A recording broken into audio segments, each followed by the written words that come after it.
Thumbnail ನೋಡಿದ್ಮೇಲೆ ಯಾವ ಕೂಡ ಈ ವಿಡಿಯೋ ಮೇಲೆ ಕ್ಲಿಕ್ ಮಾಡೋದಿಲ್ಲ. ನಮಸ್ಕಾರ, ಫುಲ್ ವಿಡಿಯೋ ನೋಡ್ಕೊಂಡೋಗಿ. ನಾನು ಈ ಫಿಲಮ್ಗೆ ಯಾಕೆ ಹೋದೆ ಅಂದರೆ ದಿಗಂತ್ ನೋಡೋದಕ್ಕೆ ಹೋದ್ನಾ? ಅಲ್ಲ. ಹೀರೋಯಿನ್ನು ಶರ್ಮಿಳಾ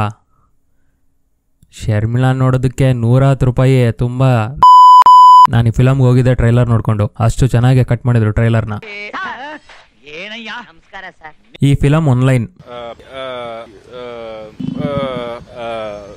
ಆ ಪೌಡರ್ ಸಿಗುತ್ತೆ.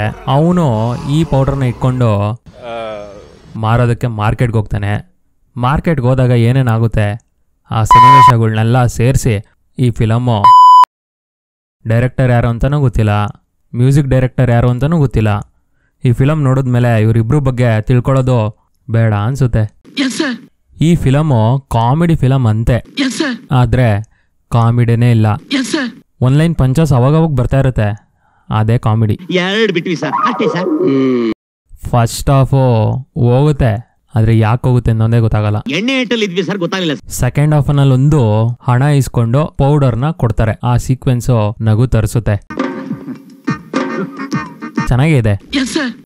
ಇನ್ನ ಎಲ್ಲಾ ಸೇರ್ಕೊಂಡು ಕ್ಲೈಮ್ಯಾಕ್ಸ್ ಬರ್ತಾರೆ. ಇನ್ನೇನು ನಗು ಬ್ಲಾಕ್ ಆಗ್ಬೇಕು ಅನ್ಕೊಂತೀವಿ, ಅಷ್ಟರೊಳಗೆ ರೈಟಿಂಗು ಡೈರೆಕ್ಷನು ಎರಡು ಅಲ್ಲೇ ದಬಾಕೊಂಡ್ಬಿಡ್ತವೆ. ಏನು ನಗು ಇಲ್ಲ. ಈ ಕ್ಲೈಮ್ಯಾಕ್ಸ್ ನಲ್ಲಿ VFX ತುಂಬಾ ಯೂಸ್ ಮಾಡಿದ್ದಾರೆ. ಆದ್ರೆ ಏನು ಅಂದ್ರೆ ರೆಫರೆನ್ಸ್ಗೆ ಬರೀ ಇಂಗ್ಲಿಷು ಫಾರಿನ್ ತಗೊಂಡಿದ್ದಾರೆ. ಅದ್ರ ಬದಲು ಇವರು ನಮಗ್ ಗೊತ್ತಿರೋ ತರ ಲೋಕಲ್ ಅಂದ್ರೆ ಇಂಡಿಯನ್ ತಗೊಂಡಿದ್ರೆ ರೆಫರೆನ್ಸ್ ಆಗಿ ನಗು ಬರ್ತಿತ್ತೇನೋ. ಫಿಲಮ್ ಸ್ಟಾರ್ಟಿಂಗ್ ಅಲ್ಲಿ ಒಂದು ವಾಯ್ಸ್ ಓವರ್ ಬರುತ್ತೆ. ಕ್ಲೈಮ್ಯಾಕ್ಸ್ ಎಲ್ಲ ಮುಗ್ದಾದ್ಮೇಲೆ ಅದೇ ವಾಯ್ಸ್ ಓವರ್ ಮತ್ತೆ ಬರುತ್ತೆ. ಅವಾಗ ಬರ್ದೇ ಇರೋ ನಗು ಆ ವಾಯ್ಸ್ ಓವರ್ ಕೇಳಿದಾಗ ಬರುತ್ತೆ ಎಲ್ಲಾರ್ಗು. ಇನ್ನು ಈ ಫಿಲಮ್ ನ ಹುಡುಗರು ನೋಡ್ಬೋದಾ? ಹುಡುಗಿರ್ ನೋಡ್ಬೋದಾ? ಅಂಕಲ್ ಆಂಟಿ ಮಗು ಅವಾಗ ಲ್ಯಾಗ್ ಹೊಡಿತಾ ಇರುತ್ತೆ. ಬೋರಿಂಗ್ ಸ್ಕ್ರೀನ್ ಪ್ಲೇ, ಕತೆ ಏನೋ ನಡೀತಾ ಇರುತ್ತೆ ಅನ್ಸುತ್ತೆ. ಲಾಸ್ಟ್ ಅಲ್ಲಿ ಕಾಮಿಡಿನೂ ಇಲ್ಲ. ಹಂಗೂ ನೀವು ಈ ಫಿಲಮ್ನ ನೋಡ್ತೀರಾ ಅಂದ್ರೆ ನೋಡಿ. ಈ ಫಿಲಮ್ ನಲ್ಲಿ ಏನಾದ್ರು ಪ್ರೊಡ್ಯೂಸರ್ ಆಕ್ಟಿಂಗ್ ಮಾಡಿದಾರ ಅನ್ಕೊಂಡ್ರಾ? ಕನ್ಫ್ಯೂಸ್ ಆಗ್ಬೇಡಿ.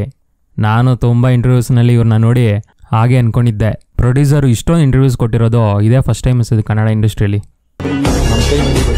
ನಮ್ಗೆ ಯಾರು ಸಪೋರ್ಟ್ ಮಾಡೋದು ನಾವು ಅವ್ರು ಮಾಡಿ, ನಮ್ಗೆ ಆಗದೆ ಇರೋದು ನಾವು ಯಾಕೆ ಮಾಡೋದು? Very simple.